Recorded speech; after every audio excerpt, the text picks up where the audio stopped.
जो सरकारी कर्मचारी या सरकारी तंत्र में कार्य कर रहे, नौकरी कर रहे व्यक्ति होते हैं, वो अपनी नौकरी बचाने के लिए सरकार की गलत नीतियों का भी विरोध नहीं करते हैं, इस बहाने के साथ कि यदि हम सरकार की गलत नीतियों के खिलाफ कुछ एक्शन लेंगे या कुछ बोलेंगे तो हमारी नौकरी खतरे में पड़ जाएगी। तो उनके लिए फिलहाल अब एक और बुरी खबर है कि आपकी नौकरी तो पहले से ही खतरे में है, और अब आप सरकार के खिलाफ बोलो या मत बोलो, सभी विभाग, जितने भी अभी सरकारी विभाग में कार्य कर रहे हैं लोग, सभी होने वाले हैं बेरोजगार। किस तरह से गाज गिरने वाली है सभी सरकारी नौकरियों पर, आइए इस वीडियो में समझते हैं।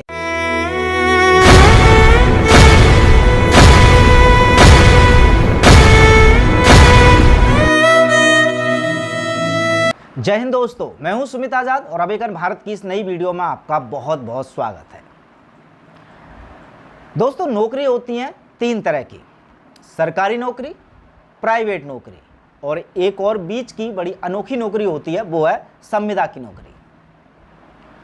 अब जो साथी इस वीडियो को देख रहे हैं, अगर उन्होंने कभी जीवन में किसी भी विभाग में अगर संविदा की नौकरी करी हो, ज़्यादातर सरकारी डिपार्टमेंट में होती हैं, तो वो शायद इस बात को समझ पाएंगे कि संविदा की नौकरी एक ऐसी इकलौती नौकरी होती है, ना तो वो सरकारी नौकरी की तरह तो होती नहीं है। जो सरकारी सुविधाएं सरकारी नौकरी वाले को मिलती हैं वो तो खैर मिलती ही नहीं है संविदा वाले को, लेकिन प्राइवेट सेक्टर में भी जिस तरह से टाइम पे सैलरी मिल जाती है, संविदा वालों की हालत तो प्राइवेट वाली नौकरियों से भी ज़्यादा बदतर हो जाती है। यानी किसी भी युवाओं को या किसी भी व्यक्ति को रोजगार दे करके भी बेरोजगार रखना हो तो संविदा की नौकरी सबसे बढ़िया टैग होती है।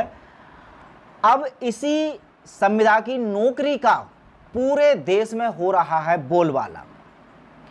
आपने देखा कि किस तरह से अग्निपथ योजना के तहत अग्निवीरों की वैकेंसी निकाली गई, 4 साल की टेम्परेरी बेस, एक प्रकार का वो कॉन्ट्रैक्ट बेस ही कह सकते हैं, क्योंकि 4 साल बाद कुछ लोगों की भर्ती कंटिन्यू की जाएंगी और कुछ लोगों को घर वापस आना पड़ेगा। तो इस तरह के ये कॉन्ट्रैक्ट बेस ही हो गए।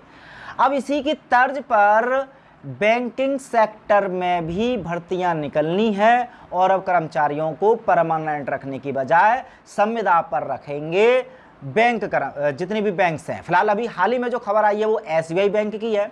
एसबीआई बैंक ने अपनी जो ऑपरेशनल कॉस्ट है उसमें चूंकि बताया कि कम से कम 45% जो उसका खर्चा है वो कर्मचारियों को वेतन देने में ही चला जाता है, तो इसको कम करने के लिए अब एसबीआई ने तो फैसला ले ही लिया है कि अब वो सरकारी कर्मचारी रखने की बजाय संविदा पर कर्मचारी रखे जाएंगे। अब संविदा पर कर्मचारी रखने के बाद ना तो वो सुविधाएं मिल पाएंगी इन कर्मचारियों को जो एसबीआई के बाकी के कर्मचारियों को मिलती थी, सरकारी कर्मचारी को। उसके अलावा इसकी स्थायी की बात करें तो जाहिर सी बात, अभी संविदा है तो अस्थायी तरीके से है। कभी भी किसी वक्त अगर बैंक को लगा कि हाँ हमें कर्मचारियों की कम ज़रूरत है तो उसको निकाल भी सकते हैं। कॉन्ट्रैक्ट बेस पर ये वैकेंसी रहेंगी। और अब सिर्फ एसबीआई नहीं, एक बार जब एसबीआई ने ये फैसला सुना दिया, इम्प्लीमेंट होगा, तो आप देखना कि भविष्य में जितने भी और बाकी के सरकारी बैंक्स हैं वो सब इस नियम को लगा देंगे। और सिर्फ बैंकिंग सेक्टर में होता तब भी ठीक था, हर एक विभाग में, शिक्षा विभाग में भी संविदा की नौकरियां निकाली गई या वो फैसला लिया गया, लोगों को हालांकि पसंद नहीं आया। तो शिक्षा विभाग, इवन स्वास्थ्य विभाग, बैंकिंग सेक्टर, आप जितने भी विभाग अब तक देख रहे हैं, ज़्यादातर जो डिपार्टमेंट हैं वो तो खैर प्राइवेटाइजेशन उनका हो रहा है, निजीकरण हो रहा है, तो तब तो खैर वो हो ही जाएंगे प्राइवेट। लेकिन जो कुछ डिपार्टमेंट बचेंगे सरकार के पास, उनमें भी अब सरकारी नौकरी की बजाय संविदा पर निकलने वाली हैं नौकरियां। इसके सरकार की तरफ से बहुत सारे कारण बताए जाएंगे और आपको मानना भी पड़ेगा, क्योंकि देश को चलाना है तो सब कुछ मैनेज करना ही होगा। लेकिन सवाल अब यहाँ पर यह खड़ा होता है कि जिस रफ्तार से एक तो बेरोजगारों की संख्या बढ़ रही है, बेरोजगारी दर लगातार बढ़ रही है, ऊपर से जिन लोगों की नौकरियां हैं उनकी अभी पिछले कुछ सालों में भी बहुत ज़्यादा बड़ी मात्रा में गई। भविष्य में कोई ऐसा दिख नहीं रहा तरीका कि ताकि ये बेरोजगारी कम की जा सकती है। तो ले दे करके अब भविष्य में सरकारी नौकरी के नाम पर सिर्फ एक झूठी उम्मीद हमारे युवाओं के पास या हमारे शिक्षित बेरोजगारों के पास रहने वाली है।